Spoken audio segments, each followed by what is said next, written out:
Welcome to One on One. I'm Phil Tillman, your host, and in our effort to introduce the voters to candidates, we are welcoming in our studio Mayor Percy P.J. Purnell from Chrisfield. Yes, sir. Welcome. Thank you. Appreciate it. And you served as mayor for 2 terms in 2 terms. Chrisfield? Yes. I actually was elected to the city council in 2004 and then served 2 terms as mayor. And if you go back 20 years, I actually served a term as a city councilman and a term as a mayor back in the late 70s, early 80s. Is that right? Yes. I left Chrisfield because of the fact that my job was moving, and but born and raised Chrisfield, and left because my job left and took a job in the city. Well, tell us a little bit about your background, because it's very interesting, I think. Well, it is. I guess I even get interested in it sometimes when I talk about it. I graduated high school in Chrisfield and immediately went into the United States Air Force and spent 4 years. It was pre-Vietnam. Vietnam had started, but we didn't have many troops there. Got out of the service in 1962, went to work for Bendix Field Engineering as an electronics technician, and worked on a NASA contract for about 2 years, and moved over and took a job with the Western Union Telegraph Company, which allowed me to come back to the Eastern Shore. And so I came back to the Eastern Shore in 1967 and raised my kids. Both my kids graduated from Chrisfield High School. We all graduated from Salisbury State University. Both my kids and I. I have a nurse, as a daughter, has a master's degree, and I have a son who's a partner at KPMG. He's an accountant. Oh, yeah. So we all went through the process.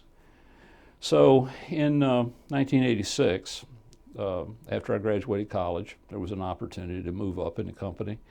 And I think we all go through a little midlife crisis or some things we'd like to accomplish, and I did it.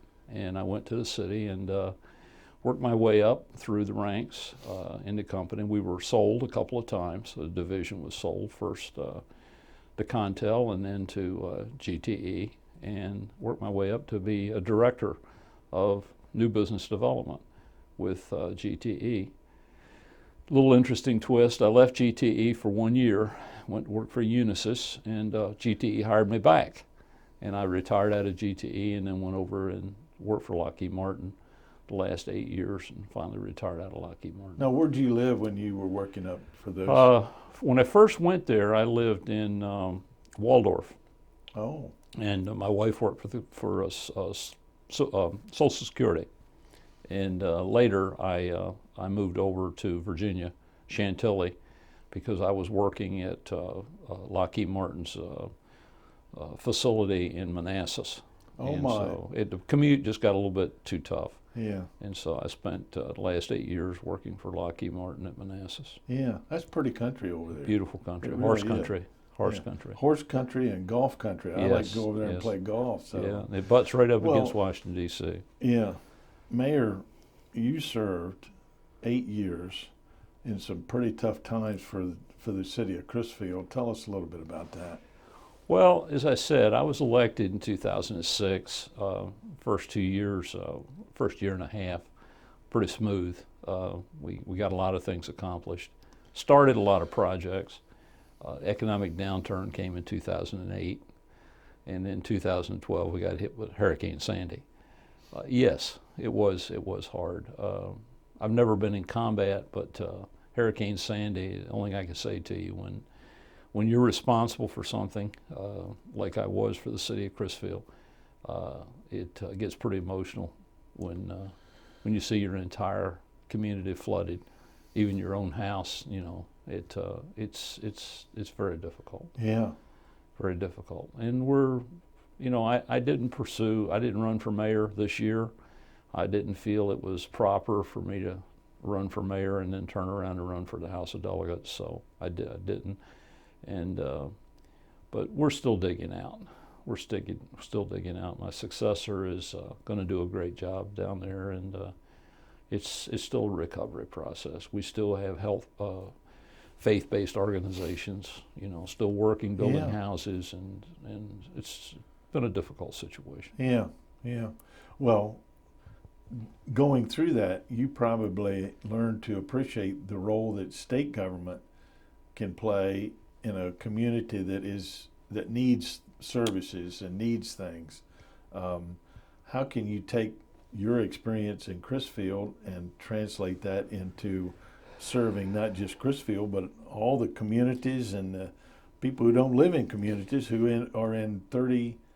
Let's see, you're in 38A. Yeah. Yeah. Yeah. Well, I feel like I have a combination of abilities and experience. One, my experience in Washington, uh, I dealt with the federal government every day. I dealt with all of the agencies of the federal government. I dealt with employees in the federal government. I dealt with federal laws, procurement laws, how things are done, how the federal government interacts with the citizenry. As a mayor's position, I took a crash course on cities. Uh, I even took the last 4 years I was there, even took the city manager's job and did it for nothing. We were so tight on budget that we couldn't scrape up the money without raising taxes at that time. And so I just didn't raise taxes. I did it myself for nothing. So I've interacted with every secretary in the state of Maryland, Department of Environment, Housing and Community Development, Planning. You go across the board, I've dealt with them all. Yeah. I've not only dealt with them, I've dealt with their directors and their managers. I understand how they do things. I understand the process. I feel that the help and consultation and advice that I can bring to the towns of Chrisfield, Snow Hill, Berlin, Newark, Stockton, Girdletree, Princess Anne, I know those areas. I've put a lot of time in coming from Chrisfield. A good many of my friends are watermen, and I understand their problems. I understand how they work and all of the things that they confront on a daily basis. And the same with farmers. A lot of friends that are farmers and done some crash courses in all of those areas. I understand the regulations. The over-regulation is the best way I could describe it. The state of Maryland has taken mandates from the federal government and passed laws and enforced regulations, environmental regulations on the shore that I think are just overblown and really they need to back off and let's use some overused term. I think is common sense, but I mean let's really take a look at the situation and see what you're doing to our economy and what you're doing to our people in enforcing some of these laws. The environmental concerns that we have about the bay, no one wants the bay to be pristine more than a waterman. That's where he makes his living. Yeah. And no one wants the bay to be pristine more than a farmer who's buttoned up against it. The farmers are doing everything they possibly can. The issue I think that is being missed here is we've got a Susquehanna River that's draining New York and Pennsylvania into our bay. I understand that the sludge and buildup behind the Conowingo Dam is phenomenal, and I think what the state has done is they've got a problem. We got a bay that's being polluted, and I think they've attacked the place probably where they got the least resistance, and that's your individual farmer and your farmers and your poultrymen and your watermen. Mm-hmm. And instead of going after the real problem, which probably is the outflow of the urban areas of Baltimore and Washington, and also the outflow of that Susquehanna River. So yeah. I think there's a lot we can do to fix and remedy some of these situations.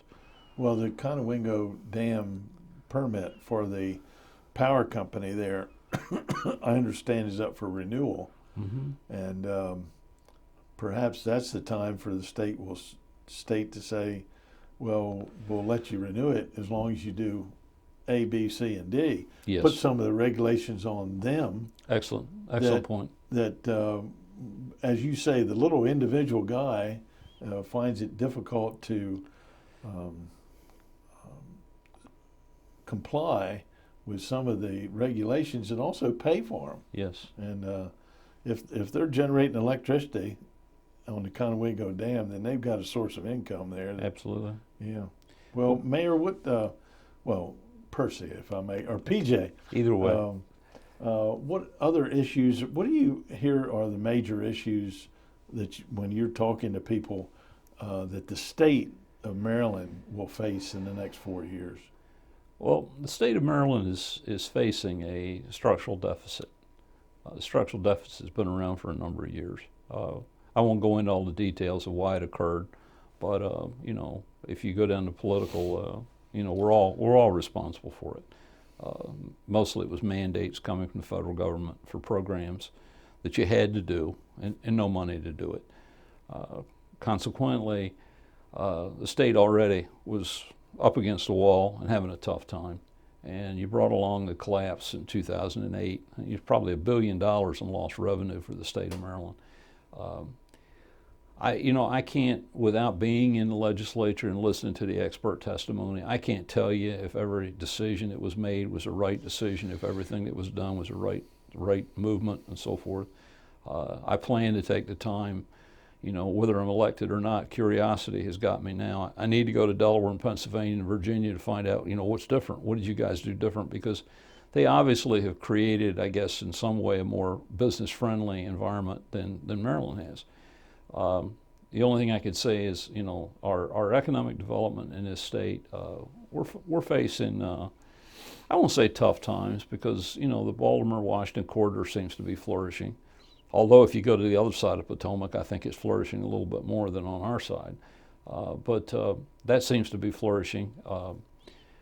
But the tax problems that we have, I know the governor and the legislature during the last couple of years, 3 years, I think we got, I listened to Mr. Hogan's statement on 40-some taxes or whatever, and I noticed he was very careful to say, we'll roll back those that we can. I wasn't in the legislature, and I certainly, not being there, not being presented a problem, I was down at the city level, I knew the problems that I had. And I ran the city of Crisfield for 8 years. 7 years I didn't raise taxes. I cut everything humanly possible. It got down to the last year, and I lost 10 or 20% probably of our revenues. Hurricane Sandy just destroyed property to the point there was no tax revenue. And the devaluation of property. The last year we had to raise taxes. It had, constant yield. Familiar with the term where they raise taxes to the same level that they were before. We had some slight increases other than that. I'm not a tax guy. I look for every alternative humanly possible before I look at taxes or raising taxes. They're a necessary evil. There has to be some level of taxes. But obviously when you look at a business environment, taxes are not favorable. Environmental regulations get to be very tough. The state of Maryland has entered into a program, and I don't know whether it comes from EPA or where, of sustainability.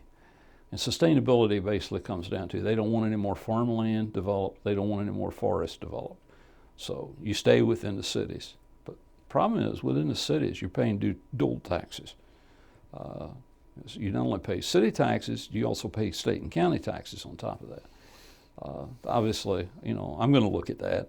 I'm going to ask questions. I'm going to want to know, why can't we do it? Baltimore City is treated differently. Baltimore City is treated like a county. It's a big area, and probably that makes sense at the time it was doing it. But environment, taxes, jobs. I'm not so sure that the Baltimore-Washington corridor has problems with jobs, but we certainly do. Yeah. We certainly do. We've lost, in the Crisfield area, we've lost 500 to 700 jobs in the last 15 years. Manufacturing jobs. Offshore, companies going offshore, companies shutting down because of the economic competition against China and offshore countries.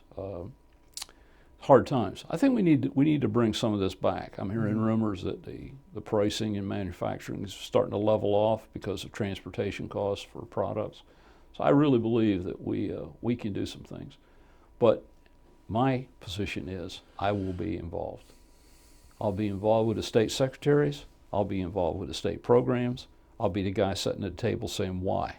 Why do we have to do it this way? Why can't we take a better look at this situation? So to answer your question, that's the position that I'm taking. Yeah. Well, one of the most impressive things you said was that while you were mayor, you didn't want to raise taxes, and you did the job for free. Yes. Of city manager. Yes. That was a way of cutting expenses. Cut about $60,000 a year out of our budget, and actually I got criticized by certain people who wanted to hire a city manager. I guess the correlation between employees and taxes doesn't get there, but I just looked at it and said, I'm retired.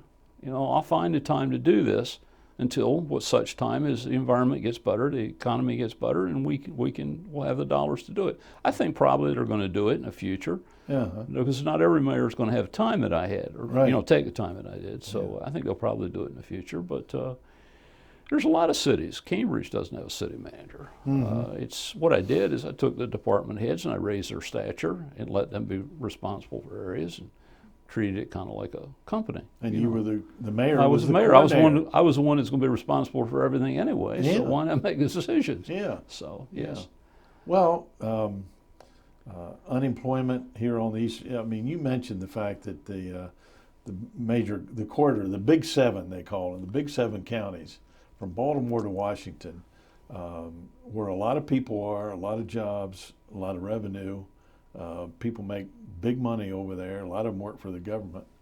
But that's an entirely different picture if you come over here on the Eastern Shore, isn't Absolutely. it? Absolutely a different picture. And somehow the guy who's sitting there at that desk in the legislature has to be the guy that makes sure, hey, wait a minute, don't forget us. Absolutely. We're part of the, if people, I hear Norm Conway talk all the time about One Maryland. Well, we're part of One Maryland, Absolutely. A big part of it, and it's not just Ocean City. Right. It's the rest of us count too. Right. And that's a big part of have a common sense person who gets the respect of his colleagues. Yes. And he's able to speak up for us. Absolutely. We need it. Yeah. I mean, the unemployment on the Eastern Shore has been high, but it's certainly probably the highest in Somerset County. Don't you guess? Yes, it is. The figures will show you that Worcester County is the highest in unemployment, and that's because of seasonal jobs at Ocean City. We would love to have the seasonal jobs in Somerset County. We have a very high unemployment rate and very low income. Yeah. The average, I think, the income levels in Somerset County are probably somewhere between $15,000 and $20,000 a year. And I can take you to areas of Chrisfield that it's probably less than 10. The adage that's used a lot is everybody who wants a job has a job. That's true, but with the vanishing retirement systems and vanishing pension systems and vanishing healthcare systems and so forth, it would be great to see that come back. The prison at Westover employs a large number of people in Somerset County. It's been a real godsend. A lot of people were against having it come to Somerset County. I think it's a perfect example of distributed government. And I've always felt like distributed government in an IT age where you can sit down at a computer and interact with each other like you're in the same room. Distributed government makes a lot more sense. I could take any agency in Annapolis and bring them to the Eastern Shore. They'd get better employees, or the employees that they had would follow them and live better lives, and it would cost them less money. Uh-huh. And distributed government, I think, is a great idea, and it certainly would help the shore as far as white collar jobs and also blue collar jobs. Yeah. We need them, and they just don't manufacture themselves in somebody setting in and all. We got great economic development people in Worcester County and Somerset County. These folks have really worked in the state. The state's worked hard. It's a hard nut to crack. Yeah. And you really need to know what the company is looking for, how they're going to operate, what their hot buttons are, what you can do to help them, what the difference would be. All those issues come out. And I plan to spend my time in Annapolis working on all the issues that will affect employment and the environment within our Eastern Shore. Well, I get Langford Cisco. Would that be in your district? Yes.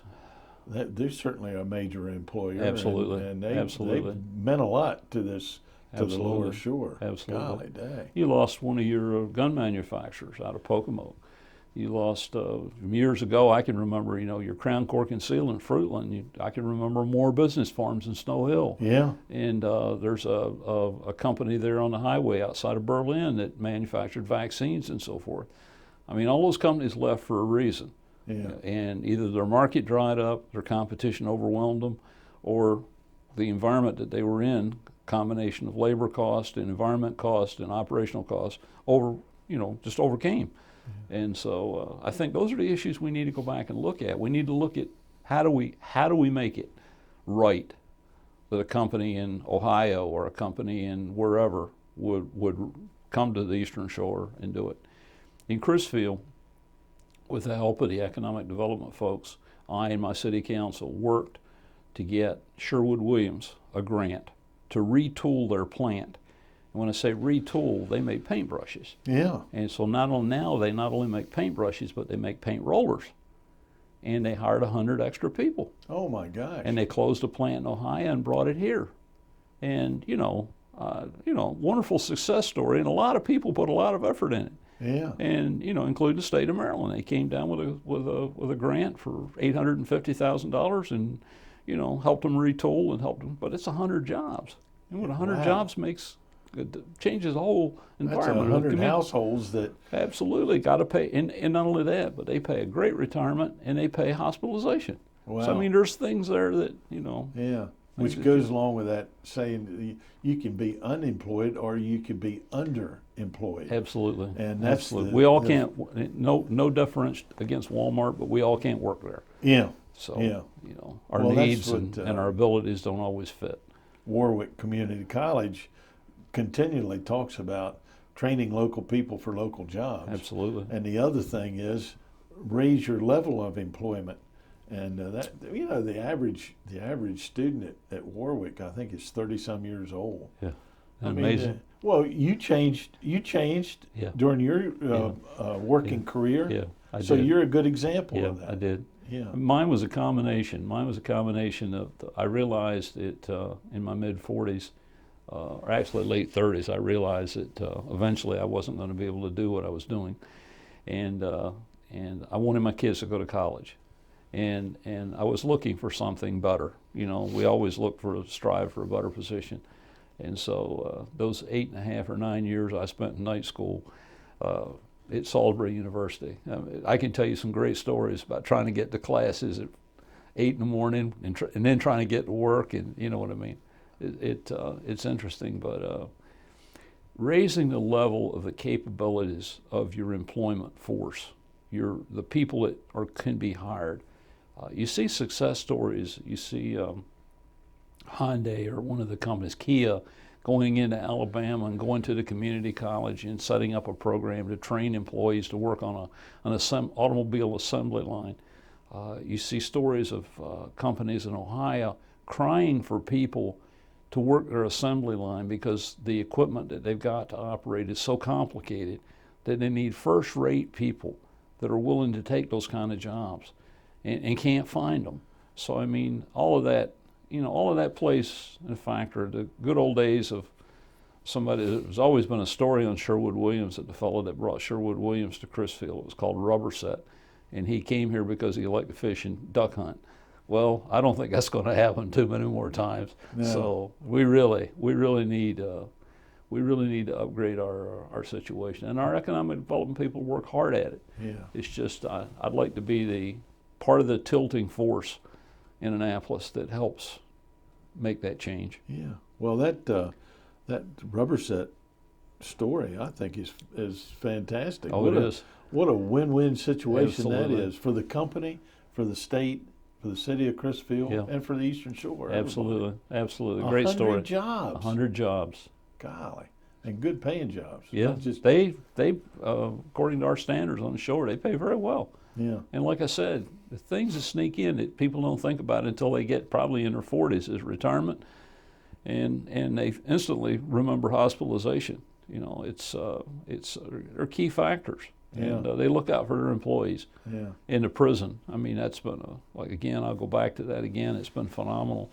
The number of people that actually are employed at the prison, and well, now have state jobs and so forth. We're at a time where we know people who've retired from there. Absolutely. With a nice retirement package. Absolutely. And that means a lot when it when you does. get my age anyway. But well, talk a minute or two about wind power. I got into looking at wind power about 6 years ago. Each month, like any person who's running any organization, business, like if you're running a pizza shop or you're running a restaurant or you're running a farm or you're a waterman who, they are businessmen, they run their own business. Each period of time you sit down and look at what your expenses are and you study your expenses. And every month I would come down the column to a $25,000 to $35,000 a month electric bill. Per month? Per month.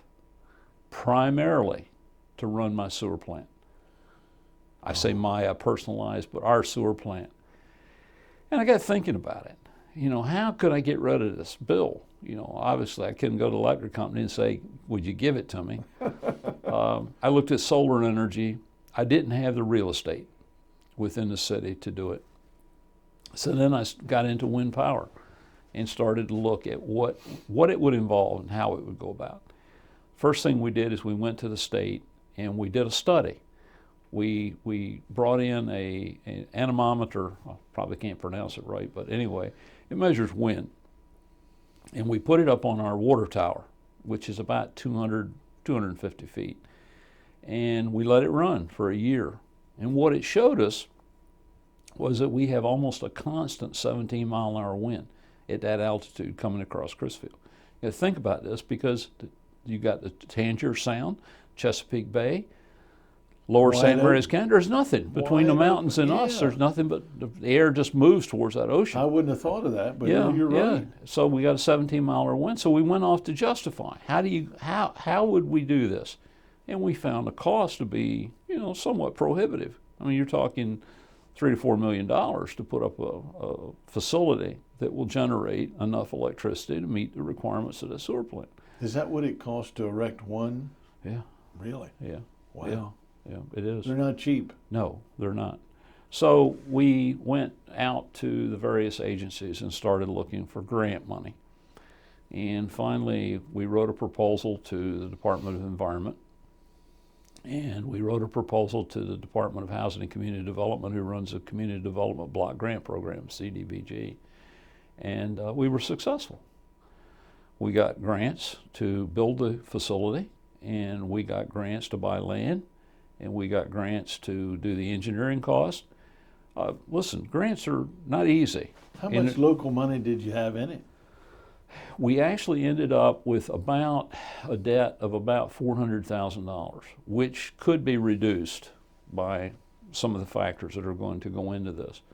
And that's over 20 years. I mean, that's, it's nothing when you consider you're saving $25,000 to $35,000 a month.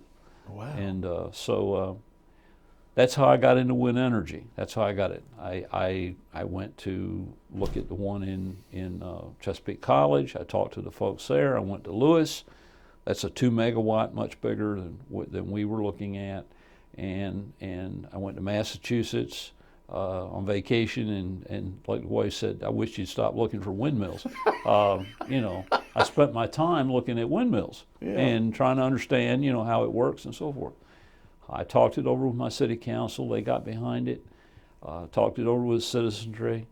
I actually had to knock on a lot of doors because to get the grants, we had to have a buy-in, not only from the citizens, but we had to have buy-in from the peripheral area, because a lot of our peripheral area in Chrisfield is served by our sewer plant. And so to get money, we had to have their buy-in. And so finally we got it all. It all came together. It took about 4.5, 5 years. And the foundations are in now. They've got some land still to acquire, or some dispute going on there, but that'll happen. And the wind turbine will come in December, January time frame, and they said within 3 weeks, it'll boom, it'll be there. Wow. And it'll be similar to the one at Chesapeake College that we all see. Bigger than that. Mm-hmm. Yes. Will it totally offset the $25,000? Yes, sir. My golly. It'll not only totally offset, but if, because of weather conditions, sewer plants burn more electricity during cold weather. It's harder for the motors to turn. It's harder for the agitators to turn. You have to use more air to move it, agitate it. And even if the plant costs went down, that electricity is still going to get generated. You can sell it back, or you can use it for your lift stations to bring sewage into your plant. Listen, I told the populace when we did a groundbreaking, I said, if this is a success, I won't be here. I won't be your mayor, but whoever's here, I'm sure is going to take credit for it. I said, if it's not, it'll be Purnell's folly. Isn't that the truth? Listen. I didn't lightly do this. I've listened to all the objections to wind power. I was an electronics technician. I even took a decibel meter and walked the streets around that area. We had 60 decibels already coming out of our sewer plant, and nobody even noticed that. And this is going to be sitting right next to the sewer plant. So with any help at all, we're probably going to be in the 60 level decibel output. There's all kinds of little problems people throw at it, flicker problems and noise problems and whatever. We're going to they'll work through all of them. But what I'm saying to you is people would ask you, is it going to reduce my water and sewer bill? It can. The biggest thing it's going to do is keep it from going up anymore. Yeah. Because electricity costs are going through the ceiling. Mayor, we only have a minute left. I want you to look at that camera Mm-hmm. and introduce yourself. Hi, my name is P.J. Purnell, Percy Purnell, as it'll be on the ballot. I'm the former mayor of Chrisville for the last 8 years. I'm running for the seat of House of Delegates, District 38A. I think I can do a better job. I have the experience, I have the education, I have the background. I have the integrity and the honesty to do this job and do it well, and I would appreciate your vote. Well, thank you for your service. Thank you for your dedication to the Eastern Shore. It really comes out. It's obvious that I love this you place. love it. And I love it. I came home, I think I worked away for 20 years. I probably came home every weekend during that 20 years. My wife used to say, we have to stay here this weekend and work on the house or the yard. I'm going home. Yeah. Eastern Shore is my home. Well, I traveled the world with Lockheed Martin, from the Middle East to Hong Kong. And I never met anybody that 30 minutes after I met them didn't know I was from Chrisville, Maryland. That's how proud I am of Eastern Shore. Well, I think it's the greatest place in the world. Well, really do. Thank you. Thank you. Thanks Appreciate for your service. Thank you. It's been a pleasure. Right. And thank you as well for being with us on this special segment of One on One right here on Pack 14.